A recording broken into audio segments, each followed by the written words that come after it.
Mimi nimeshangaa, nimeona William Ruto analia machozi nyumbani pale Bomet. Amekataliwa na Wakenya wote, amerudi nyumbani akiwa na aibu. Watu wanamsikiza pale, wanauliza, kwani ulienda wapi? Unakujaga tu hapa kanisa na matanga, mbona unakuja na machozi? Si uende pahali wewe unashidanga. Kasongo amekwama, Mandera, Garissa, Wajir amekataliwa, Magharibi amekataliwa, Mlimani amekataliwa, Wajaluo wamemsoma, wamekataa mambo yake. Amekwama, amerudi nyumbani pale Bomet.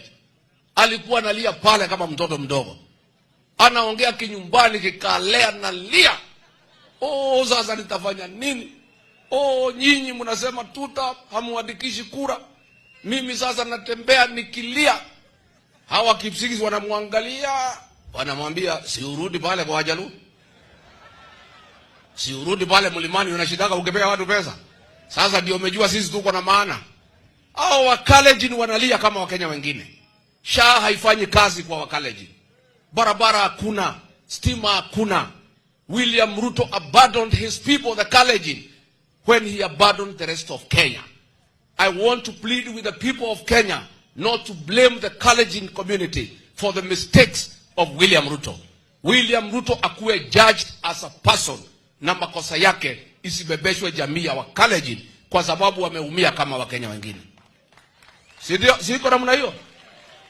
Pale Wakale wanalia, wanasema sisi tuandikishe kura ya kazi gani? Wewe hakuna kazi umefanya hapa, unakujaga hapa tu Jumapili, unarudi Kisumu. Tunakaa tunakuona Kiambu. Watu ya Kiambu wanasema hawataki wewe na unashindaga huko. Watu ya Kirinyaga wanasema hawataki wewe na unashindaga huko. Sasa ndio umerudi nyumbani. Saa ile umepata matatizo.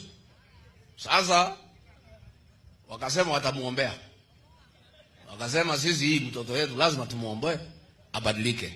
Kwanza apunguze uongo. Wakale anasema hii mtu ametuaibisha.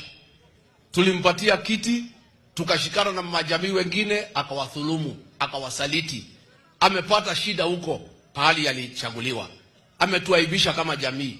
Amerudi hapa nyumbani amejaa machozi. Amekataliwa na Wakenya wote. Lakini Wakenya wanauliza, wewe William Ruto analia nyumbani kwa Wakalenjin wakusaidie. Wakenya wanauliza, na hao watasaidiwa na nani? Wanasema SHA haifanyi kazi, watasaidiwa na nani? Wale uliua watoto ya Gen Z, wazazi wao wanauliza, tutasaidiwa na nani? Wale watu hawapati pesa ya kwenda shule, wanauliza, tutasaidiwa na nani? Wewe unalia kwa Wakalenjin wakusaidie. Je, Wakenya wale umeumiza watasaidiwa na nani? Mimi nataka kuambia hawa Wakenya, msikufe roho. Next year, mwezi wa 8 tarehe 10, nyinyi wenyewe ndio mtajisaidia mkifukuza Kasongo. Hakuna mtu mwingine atasaidia nyinyi. Wakenya ndio mtajisaidia mkifukuza Kasongo.